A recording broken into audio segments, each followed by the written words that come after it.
Length டேஸில், அதாவது இந்த தவச காலம் என்று சொல்லக்கூடிய இந்த உபவாச நாட்களில் துக்கத்தோடு அநேகர் இருப்பாங்க. எந்த நேரம் மட்டும் இந்த சிலுவை பாதை நேரத்தில் மட்டும் என்ன செய்வாங்க, துக்கத்தோடு இருப்பாங்க. சிலருக்கு என்ன செய்யும், அழுக கூட வந்துடும். இந்த அந்த ஸ்தலங்களில், ஒரு சில ஸ்தலங்களில் இயேசு விழுகிறதை தியானிக்கும்போது சிலர் என்ன செய்வாங்க, அழுவாங்க, துக்கத்தோடு காணப்படுவாங்க. ஆனால் உண்மையான ஒரு மன திரும்புதல் ஜனங்களுக்குள்ளாக உண்டாக வேண்டும். அதை கர்த்தராகிய தேவன் இந்த நாட்களிலே நம்மிடத்திலே எதிர்பார்க்கிறவராக இருக்கிறார். இங்கே மொர்தெக்காய், யூத ஜனங்கள் எல்லாரும் என்ன செஞ்சாங்க, சாம்பலில் உட்கார்ந்தாங்க. காரணம், தேசத்தில் கேட்கப்பட்ட ஒரு துக்கமான செய்தி. சாம்பலில் உட்கார்ந்ததுனால அவர்களுக்கு ஒரு வெற்றி கிடைத்ததா இல்லையா? கிடைத்தது. இந்த 3ஆம் அதிகாரம் 15ஆம் வசனத்தில் நம்ம வாசிக்கிறோம், அந்த அஞ்சற்காரர் ராஜாவின் உத்தரவினால் தீவிரமாய் புறப்பட்டு போனார்கள். அந்த கட்டளை சூசான் அரண்மனையில் பிறந்தது. ராஜாவும் ஆமானும் குடிக்கும்படி உட்கார்ந்தார்கள். சூசான் நகரம் கலங்கியது என்று சொல்லி நம்ம வாசிக்கிறோம். 3ஆம் அதிகாரம் 15ஆம் வசனத்தில் சூசான் நகரம் கலங்கியது. இந்த 4ஆம் அதிகாரத்தில் தான் இரட்டுடுத்தி சாம்பலிலே உட்காருகிற சம்பவத்தை நம்ம வாசித்தப்ப எஸ்தர் என்ன செய்கிறாங்க, உபவாசம் இருக்கிறாங்க. 3 நாட்கள் அல்லும் பகலும் குடியாமல் புசியாமல் அவர்களும் உபவாசம் இருக்கிறாங்க. அவர்களுடைய தாதிமார்கள் எல்லாரும் உபவாசம் இருக்கிறாங்க. இந்த உபவாசத்திற்கு கர்த்தராகிய தேவன் செவி கொடுத்தார். இரட்டுடுத்தி சாம்பலிலே உட்கார்ந்த யூத ஜனங்களுடைய விண்ணப்பத்தை கேட்டு கர்த்தர் செவி கொடுத்தார். ஏன்னா அவர்கள் சும்மா உட்காரல. ஏதோ இந்த நாட்களில் ஜனங்கள் கடைபிடிப்பதை போல சடங்காச்சாரமான ஒரு காரியமாக அவர்கள் அதை கடைபிடிக்கலை. உண்மையான ஒரு உள்ளத்தில் ஏற்பட்ட ஒரு துக்கத்தோடு என்ன செஞ்சாங்க, அவர்கள் உபவாசம் இருந்தாங்க. அதை கர்த்தர் கேட்டார். கேட்டவர்களுக்கு பதிலை தந்தார். 3ஆம் அதிகாரம் 15ஆம் வசனத்தில் கடைசியில் நம்ம பார்க்குறோம், சூசான் நகரம் கலங்கியது என்று சொல்லி. இதே எஸ்தர் புத்தகம் 8ஆம் அதிகாரம் 15ஆம் வசனத்தில் கடைசியில் நம்ம வாசிக்கும்போது, அப்பொழுது மொர்தெக்காய் இளநீலமும் வெள்ளையுமான ராஜ வஸ்திரமும் பெரிய பொன்முடியும் பட்டும் இரத்தாம்பரமும் அணிந்தவனாய் ராஜாவினிடத்திலிருந்து புறப்பட்டான். சூசான் நகரம் ஆர்ப்பரித்து மகிழ்ந்திருந்தது. இது எப்பொழுது அப்படின்னா, சட்டம் மாற்றப்பட்டது. காரணம், அவர்கள் துக்கத்தோடு ஆசரித்த உபவாசம். இந்த நாட்களில் நம்ம நேற்று பார்த்தோம், முதல் நாளையும் பார்த்தோம், நம்ம என்ன செய்யக்கூடாது, மாயக்காரரை போல் உபவாசம் இருக்கக்கூடாது. அவர்கள் என்ன செய்வாங்க, தங்களுடைய முகங்களை வாட பண்ணுவாங்க, தங்களுடைய தலைக்கு எண்ணெய் பூச மாட்டாங்க, தாங்கள் உபவாசம் இருக்கிறதை மற்றவர்கள் காணும்படியாக உபவாசம் இருப்பாங்க. அப்படி இருக்கக்கூடாது என்று சொல்லி பார்த்தோம். அப்படி இந்த யூத ஜனங்கள் உபவாசம் இருக்கல. உண்மையாகவே மனதில் ஏற்பட்ட ஒரு மகா பெரிய துக்கத்தினாலே அவர்கள் உபவாசம் இருந்தாங்க. அந்த உண்மையான உபவாசத்தை நம்ம நேற்றைய நாளில் நம்ம பார்த்தோம் இல்லையா? அந்தரங்கத்தில் நம்ம என்ன செய்யணும், உபவாசம் இருக்கும்போது அது மனிதர்களுக்கு காணப்படாமல் அந்தரங்கத்தில் இருக்கிற உன் பிதாவுக்கே காணப்படும்படியாக உபவாசம் இரு, அப்பொழுது அந்தரங்கத்தில் பார்க்கிற உன் பிதா உனக்கு வெளியரங்கமாய் பதிலளிப்பார் என்று சொல்லி. அப்போ இவர்களுடைய இருதயத்தில் காணப்பட்ட அந்த அந்தரங்க துக்கத்தை கர்த்தராகிய தேவன் நோக்கி பார்த்தார். அவர் வெளியரங்கமாக உபவாசம் இருக்கணும்னு சொல்லிட்டு அவங்க இருக்கல, மாறாக இருதயத்தில் ஏற்பட்ட துக்கத்தின் காரணமாக அவர்கள் சாம்பலிலே உட்கார்ந்தார்கள்.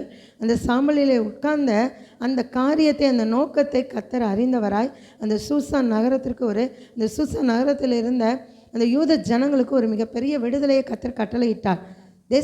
அந்த தேசத்தை அழிக்க வேண்டும் என்ற ஆமன் போட்ட சட்டத்தையே கர்த்தர் மாற்றி அமைத்தார். நம்ம இங்கே 4ஆம் வசனத்தில் நம்ம பார்க்குறோம், மொர்தெக்காய் தன் வஸ்திரத்தை கிழித்து இரட்டுடுத்தி சாம்பல் போட்டுக்கொண்டு என்று சொல்லி வாசித்தோம்.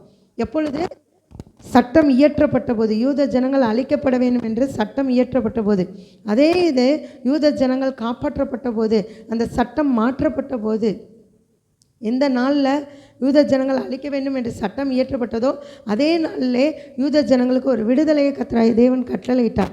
அந்த விடுதலை கட்டளையிட்ட நாளிலே மொர்தெக்காய் என்ன பண்ணாராம், இளநீலமும் வெள்ளையுமான ராஜ வஸ்திரத்தை தரித்தாராம். முதல்ல என்ன செஞ்சார், தான் போட்டிருந்த அந்த சாதாரண வஸ்திரத்தையே கிழித்து கொண்டு திரிந்தார். காரணம், என்னுடைய ஜனங்கள் அழிகிறார்களே, அழிக்கப்பட போகிறார்களே என்ற ஒரு மிகப்பெரிய ஒரு துக்கம். இந்த துக்கத்தினாலே தன்னுடைய வஸ்திரத்தை அவர் கிழித்து கொண்டு இரட்டுடுத்தினார். உபவாசம் இருப்பதற்கான ஒரு அடையாளமான ஒரு ஆடை இரட்டுடுத்தி கொள்ளது என்று சொல்லி, அது ரொம்ப மெல்லிசாக சாக்கு உடையை போல இருக்கும். அந்த சாக்கு நூல்னால் தைக்கப்பட்ட உடையாக இருக்கும். அதுதான் உபவாசம் இருக்கக்கூடிய நாட்களிலே போடக்கூடிய. ஆனால் இந்த நாட்களில் நல்ல காவி உடையை அணிந்து கொண்டு இருக்கிறாங்க. கலர் மட்டும்தான் வேறையாக இருக்கும். மற்ற நாட்களில் போடக்கூடிய உடையை போல தான் இருக்கும். ஆனால் அந்த நாட்களில் இரட்டுடுத்தி என்று சொல்லி மிக மெல்லிதான வஸ்திரமாக இருக்கும். அது போட்டாங்கன்னா அதுதான் உபவாசம் இருக்கக்கூடிய நாட்களில் அவங்க போடுறதுக்கான ஆடையே. பாருங்கள், இந்த சட்டம் மாற்றப்பட்டு யூத ஜனங்கள் காப்பாற்றப்பட்ட உடனே மொர்தெக்காய் என்ன பண்ணுறாரு? ராஜ வஸ்திரத்தை தரித்து கொண்டாராம். பொன்முடியும் பட்டும் இரத்தாம்பரமும் அணிந்தவனாய் ராஜாவின் இடத்திலிருந்து புறப்பட்டு போனான். எங்கே தான் இருந்தார்? ராஜா இருந்த அந்த அரண்மனை வாசலில் தான் இருந்தார். ஆனால் எப்படி இருந்தார்? வஸ்திரம் கிழிந்து இரட்டு உடுத்தி சாம்பல் போட்டு கொண்டவனாக இருந்தார். ஆனால் இப்பொழுது அதே ராஜ சமூகத்திலேருந்து இருக்கிறாரு. எப்படி வர்றாரு? ராஜ வஸ்திரம் அணிந்து பொன்முடி தரித்து எப்படி வர்றாரு? பட்டும் இரத்தாம்பரம் அணிந்தவனாய் ராஜாவின் இடத்துலேருந்து புறப்பட்டான். நம்ம அங்கே 3:15 பார்த்தா சூசா நகரம் கலங்கியது என்று சொல்லி அவர்கள் பிறகு சாம்பலில் உட்கார்ந்து ஜெபித்த போது கர்த்தர் ஜெபத்தை கேட்டு தேசத்து ஜனங்களுக்கு விடுதலையை கொடுத்தார். யூத ஜனங்களை காப்பாற்றினார்.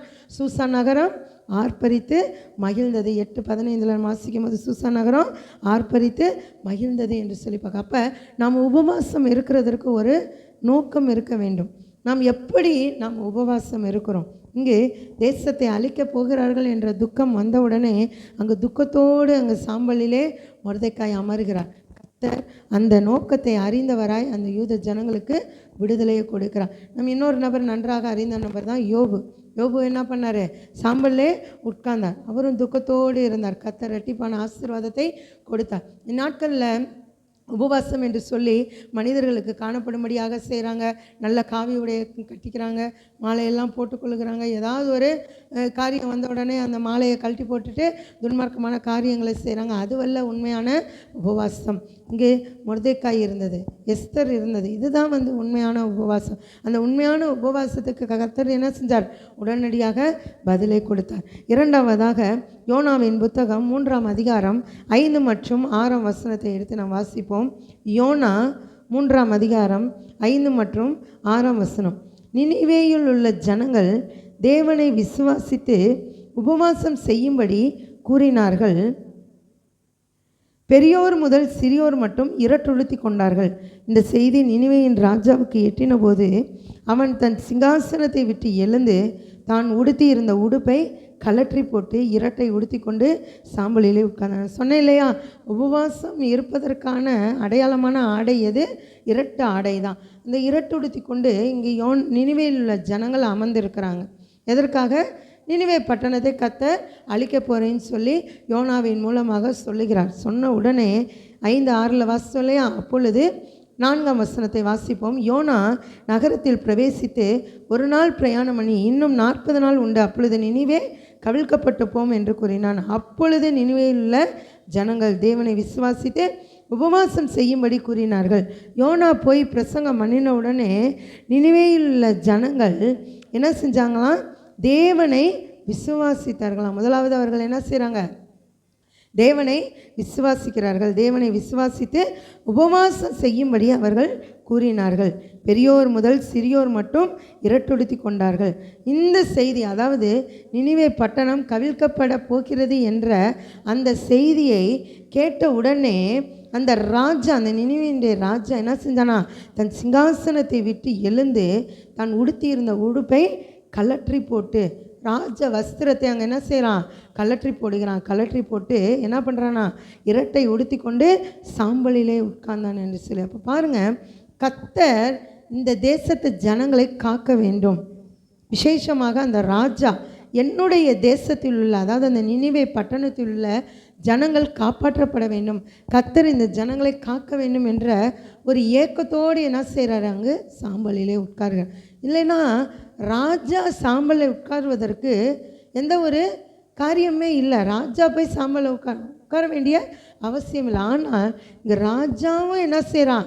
தேவனை விசுவாசிக்கிறான். தேவனை விசுவாசித்து என்னுடைய ஜனங்கள், என்னுடைய தேசத்தில் உள்ள ஜனங்கள் காப்பாற்றப்பட வேண்டும், அழிக்கப்படக்கூடாது என்று சொல்லி அந்த நினிவே பட்டணத்தினுடைய ராஜா தன்னுடைய வஸ்திரங்கள் எல்லாவற்றையும் கலட்டிட்டு, ராஜ வஸ்திரத்தை கலற்றி விட்டு இரட்டுடுத்தி கொண்டு, ஏன்னா உபவாசம் இருப்பதற்கு அடையாளமான ஆடை இரட்டு, அந்த இரட்டு ஆடையை அணிந்து கொண்டு எங்கே போய் உட்கார்றான்? சாம்பலில் போய் உட்காரான். அரண்மனையில் ராஜா அந்த சிங்காசனத்தில் உட்கார்ந்துருந்த அந்த ராஜா இப்போ எங்கே உட்கார்றான்? சாம்பலில் போய் அதுதான் உண்மையான உபவாசம். பாருங்கள், நான் சொல்லிகிட்டே இருக்கிறேன் வரிசையாக.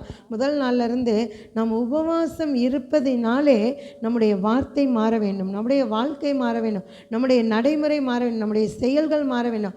அதுதான் உண்மையான உபவாசம். நம்ம உபவாசம் இருக்கக்கூடிய நாட்களை நாம் பொருத்தனை பண்ண வேண்டும். நான் இவ்வளோ நாட்கள் இந்த காரியத்தை நான் செய்து கொண்டிருந்தேன், இனிமேல் நான் என்ன செய்ய மாட்டேன், இந்த குறிப்பிட்ட காரியத்தை நான் செய்ய மாட்டேன். இவ்வளோ நாள் நான் கெட்ட வார்த்தை பேசி கொண்டிருந்தேன், இனிமேல் என்னுடைய வாயிலிருந்து ஒரு கெட்ட வார்த்தை கூட வராது. இனிமேல் நான் மற்றவர்கள் மேலே பொறாமையாக இருந்தேன், இதுவரைக்கும் நான் மற்றவர்கள் மேலே பொறாமையாக இருந்தேன், இனிமேல் எனக்கு அந்த பொறாமை குணம் வராது. நான் கோபமாக இருந்தேன், இனிமேல் அந்த இப்படியாக மாம்சத்தின் கிரியைகளை நாம் ஒவ்வொன்றாக அழிக்க வேண்டும். கர்த்தருக்கு சித்தமானால் முழுவதையுமாக அழித்தாலுமே நல்லது தான். ஆனாலும் நாமும் மனிதர்கள் தான். எல்லாத்தையும் ஒரே நேரத்தில் நம்ம அழிக்கவும் முடியாது. அழிக்கணும்னு நினச்சா அழிக்கலாம். ஆனாலும் நம்மை சுற்றியுள்ள மனிதர்களினாலே சில நேரம் அந்த மாம்சத்தின் கிரிகள் என்ன செய்யும்? நமக்குள்ளாக எலும்பி கிரியை செய்யும். ஆனாலும் நாம் ஒரு பொருத்தனை பண்ண வேண்டும். எவ்வளோ பெரிய சூழ்நிலைகள் வந்தாலும் எனக்குள்ளாக இந்த மாம்சத்தின் கிரியைகள் வராதபடிக்கு நான் இனிமேல் ஜாக்கிரதை உள்ளவர்களாக இருப்பேன் என்று சொல்லி ஒரு பொருத்தனை பண்ண வேண்டும். அதுதான் உண்மையான உபவாசம். ஏதாவது ஒரு நோக்கம் இருக்க வேண்டும். நம்முடைய உபவாச நாட்களிலே ஏதாவது ஒரு நோக்கத்தோடு நம்ம என்ன செய்ய வேண்டும்? உபவாசம் இருக்க வேண்டும். ஒரு மாற்றத்திற்கான ஒரு கருவியாக இந்த உபவாசத்தை நாம் பயன்படுத்தி கொள்ள வேண்டும். இங்கு அப்படி தான் இந்த நினிவே ராஜா இருந்தார். ஒரு ராஜா தேவனை விசுவாசித்தார். தேவனை விசுவாசித்து எங்களுடைய இந்த நினிவே பட்டணத்தினுடைய ஜனங்களுடைய மீட்புக்காக, ரட்சிப்புக்காக நான் என்ன செய்கிறேன்? இந்த சிங்காசனத்தை விட்டு இறங்கி என்னுடைய ராஜ வஸ்திரத்தை எல்லாம் கலற்றி போட்டு இரட்டை உடுத்தி கொண்டு நானே என்ன செய்கிறேன்? சாம்பலில் உட்காரேன் என்று சொல்லி சொன்னார். அதை காட்டில் அவர் சொன்னது ஜனங்கள் மாத்திரமல்ல, தேசத்தில் உள்ள ஆடு மாடுகள் மிருக ஜீவன்கள் எல்லாம் என்ன செய்யக்கூடாது? புசியாமல் குடியாமல் எல்லாருமே என்ன செய்யணும்? சாம்பலில் உட்காரணும், எல்லாருமே உபவாசம் இருக்கணும் என்று சொல்லி கட்டளையிட்டார். அது எவ்வளோ பெரிய மாற்றம் பாருங்கள். அந்த மாற்றத்தை பார்த்து, அந்த விசுவாசத்தை பார்த்து கர்த்தர் என்ன செஞ்சார்? நினிவே பட்டணத்துக்கு ரட்சிப்பை கொடுத்தார். அதுதாங்க உண்மையான ஒரு மாற்றம். கர்த்தர் அதைத்தான் பார்க்கிறார். நம்முடைய ஸ்தானத்தை விட்டு நாம் இறங்க வேண்டும். நம்முடைய ஸ்தானத்தை விட்டு, அது எப்படிப்பட்ட ஒரு ஸ்தானமாக இருந்தாலும் சரி, நம்முடைய ஸ்தானத்தை விட்டு நாம் இறங்கும்போது, நாம் தாழ்மையுள்ளவர்களாக இருக்கும்போது அந்த தாழ்மையை கர்த்தராகிய தேவன் பார்த்து நமக்கு மிக பெரிதான ஜெயத்தை அவர் கட்டளையிடுகிறவராக இருக்கிறார். அப்படி தான் இங்கு இந்த நினிவே பட்டணத்துக்கு ரட்சிப்பை கர்த்தர் கொடுத்தார். அவங்களுடைய ஒரு ஏக்கம், கர்த்தர் எங்களை பாதுகாத்திர மாட்டாரா, எங்களை காப்பாற்றிட மாட்டாரா? அதுக்கு தான் பின்னாடி கர்த்தரே சொல்கிறாரு, ஒரு ராத்திரியிலே முளைத்து ஒரு ராத்திரியிலே அழித்த நீ விதைக்கல, நீ தண்ணீர் பாய்ச்சல, இந்த செடிக்காக நீ கவலைப்படுறியே, வலது கைக்கு இடது கைக்கு வித்தியாசம் தெரியாத 1,20,000 மேற்பட்ட ஜனங்களுக்காக நான் பரிதாபிக்காமல் இருப்பேனா என்று சொல்லி சொல்கிறார். இப்போ அந்த ஜனங்கள் வலது கைக்கு இடது கைக்கு வித்தியாசம் தெரியாத ஜனங்களாக வாழ்ந்து கொண்டிருந்தாங்க. ஆனால் தேசம் அழிக்கப்பட போகிறது என்று சொன்ன உடனே அவர்களுடைய கண்கள் திறக்கப்பட்டது, ஆவிக்குரிய கண்கள் திறக்கப்பட்டு அவர்கள் என்ன செஞ்சாங்க? சாம்பலிலே உட்கார்ந்தாங்க. ஒரு ஏக்கத்தோடு அவர்கள் சாம்பலிலே உட்கார்ந்தாங்க. நாங்கள் காப்பாற்றப்பட வேண்டும், ராஜா என்னுடைய ஜனங்கள் காப்பாற்றப்பட வேண்டும் என்று சொல்லி எல்லாருமே சாம்பலில் உட்கார்ந்தாங்க. அந்த ஒரு ஏக்கத்தை கர்த்தராகிய தேவன் பார்த்து நினிவே பட்டணத்துக்கு மிக பெரிதான ரட்சிப்பை கொடுத்தார். மூன்றாவதாக நாம் பார்க்கும்போது தானியேலின் புத்தகம் 9ஆம் அதிகாரத்தை நாம் எடுத்துக்கொள்வோம். தானியேல் 9ஆம் அதிகாரம் 3 மற்றும் 4ஆம் வசனம். தானியேல் 9:3-4. நான் உபவாசம் பண்ணி இரட்டிலும் சாம்பலிலும் உட்கார்ந்து தேவனாகிய ஆண்டவரை ஜபத்தினாலும் விண்ணப்பங்களினாலும் தேட என் முகத்தை அவருக்கு நேராக்கி என் தேவனாகிய கர்த்தரை நோக்கி ஜபம் பண்ணி பாவ அறிக்கை செய்து, ஆண்டவரே, உம்மில் அன்பு கொண்டு உம்முடைய கற்பனைகளை கைக்கொள்கிறவர்களுக்கு உடன்படிக்கையும் கிருபையும் காக்கிற மகத்துவமும் பயங்கரமான தேவனே, நாங்கள் பாவம் செய்து அக்கிரமக்காரராய் இருந்து துன்மார்க்கமாய் நடந்து கலகம் பண்ணி உம்முடைய கற்பனைகளையும் உம்முடைய நியாயங்களையும் விட்டு அகன்று போனோம் என்று சொல்லி இங்கு நாம் பார்க்கிறோம். இங்கு தானியேல் ஜெபம் பண்ணுகிறார்.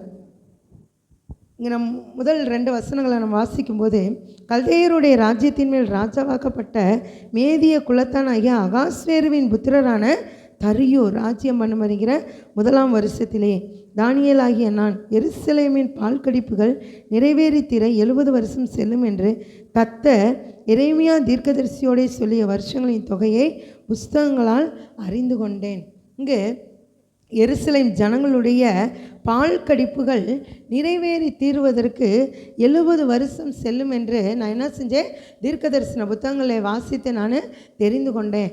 அதனால் அந்த எருசலேம் ஜனங்களுடைய ரட்சிப்புக்காக, எருசலேம் ஜனங்களுடைய பால் கடிப்புகள் தீரும்படிக்காக நான் என்ன செஞ்சேன், 3ஆம் வசனத்தில் அவர் சொல்கிறார் இல்லையா, நான் உபவாசம் பண்ணி இரட்டிலும் சாம்பலிலும் உட்கார்ந்து தேவனாகிய ஆண்டவரை ஜபத்தினாலும் விண்ணப்பங்களினாலும் தேட என் முகத்தை அவருக்கு நேராக்கி, பின்னாடி என்ன செய்கிறார், பாவ அறிக்கை பண்ணுகிறார்.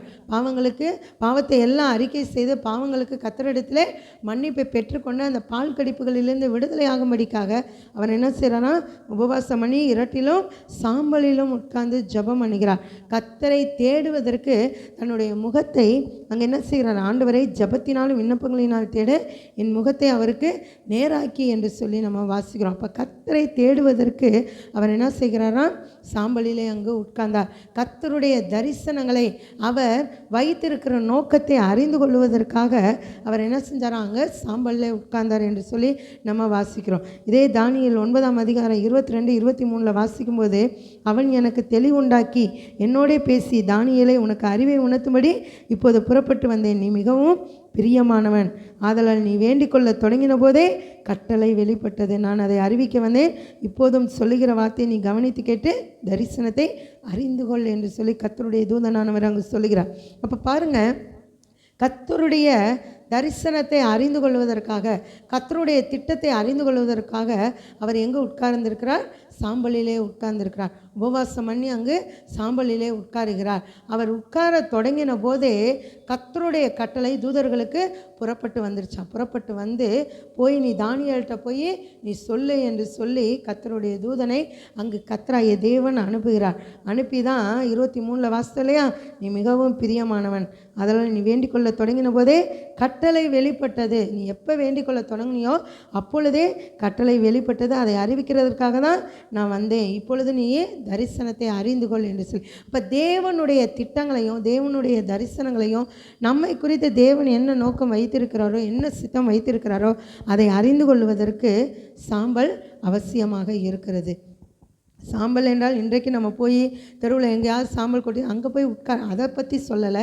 நம்முடைய தாழ்மை, நம்முடைய ஸ்தானத்தை விட்டு நாம் இறங்கி உபவாசித்து கர்த்தருடைய சமூகத்திலே அமர வேண்டும். அதைத்தான் இங்கே நாம் பார்க்கிறோம். இப்போ பாருங்கள், துக்கத்தோடு எஸ்தர் சாம்பலிலே, அதாவது மொர்தெக்காய் சாம்பலிலே அமர்ந்தார்.